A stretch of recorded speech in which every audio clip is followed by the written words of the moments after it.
morning. I'm Rebecca Turco in for Curtis McLeod. Time now for your top stories and weather in 90 seconds. A community is mourning the loss of a middle school student whose body was found after a near 24-hour search on Lake Fairview. A boat with 5 young rowers capsized after a lightning strike Thursday. One other rower was hospitalized in critical condition. The third launch attempt for the Artemis 1 mission could be just over a week away. NASA is set to perform a key test to examine the repairs made after the hydrogen leak found during the last attempt. The 2 launch dates on the table are September 27th and October 2nd. And President Joe Biden is set to visit Orlando later this month. The White House announced the president is set to give remarks at a Democratic National Committee September 27th. Now let's get a check of your forecast with certified meteorologist Amy Sweezy. Amy, how are things looking so far? Well, we actually have some rain along the coast. Today, the College Park and rowing community is mourning the loss of a middle school student whose body was found after an extensive search on Lake Fairview.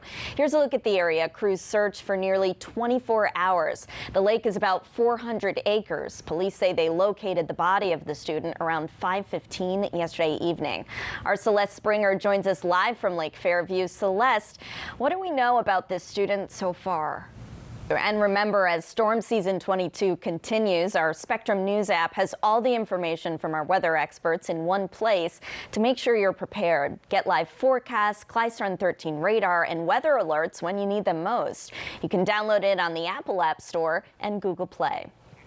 Right now, new details on Governor Ron DeSantis' decision to send 2 planes of migrants to Martha's Vineyard. Some 50 Venezuelan migrants were flown to the wealthy Massachusetts island from San Antonio, Texas, stopping in the Florida Panhandle first. The state legislature earmarked $12 million to transport so-called, quote, unauthorized aliens from the state.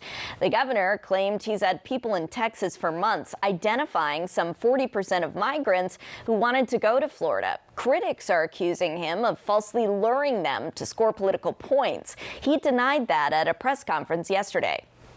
They actually give them a packet, and in that packet included a map of Martha's Vineyard. So it was obvious that that's where they were going, and they gave that to them. And here's the thing, it's all voluntary. Now, while the migrants' arrival there was a surprise, they were welcomed on the island, but have since voluntarily been moved to Joint Base Cape Cod, which is an emergency shelter for housing. The Miami Herald reports Florida spent $615,000 of taxpayer money to do this. That adds up to more than $12,000 per migrant. And we're learning more about the first case of monkeypox reported within Orange County Public Schools. Up to 19 students were exposed to monkeypox at Wedgefield School in Orange County. Our partners at the Orlando Sentinel report that was before a person tested positive for the virus. The Florida Department of Health first notified the school of the case on Tuesday. According to a spokesperson from OCPS, all areas of the school have been cleaned and sanitized. We spoke with an infectious disease expert this week who tells us the virus is not easy to transmit. A jury will continue deliberating Monday in former professional guardian Rebecca Furley's trial. She was charged with aggravated abuse and neglect of an elderly person. Prosecutors argued a feeding tube ordered, capped by the court-appointed guardian, contributed to Steven Stryker's death. Prosecutors argued Stryker had a will to live and say Furley deprived the Vietnam vet of medical care. The defense argued Stryker's physical and mental health was deteriorating and he wasn't aware, arguing Furley did a good job making complicated decisions. Prosecutors disagree. Mrs. Furley was a stranger to Mr. Stryker. She was absolutely in no position to make any judgments about what Mr. Stryker's quality of life was. There is no evidence at all that Rebecca Furley treated Mr. Stryker other than with dignity, other than respect, and other than professionally. The jury deliberated more than 4 hours yesterday before requesting a recess until Monday.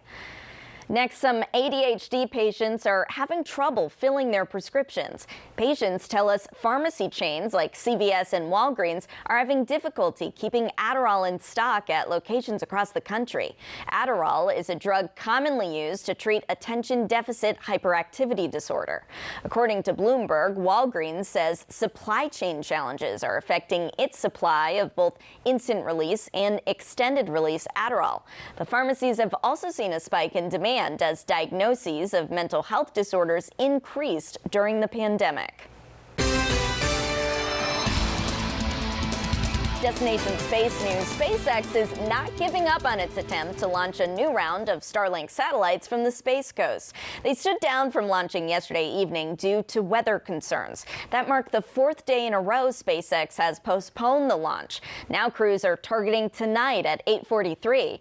Remember, you can join us live here on Spectrum News 13 and on our app for live coverage of Final Countdown all the way up to booster landing. Silicon this morning, changing your eating habits for a deeper purpose.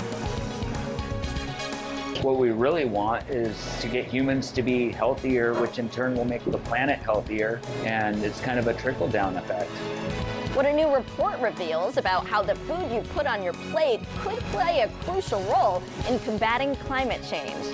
And let's turn now to certified meteorologist Amy Sweezy with what you can expect as you head out the door this morning.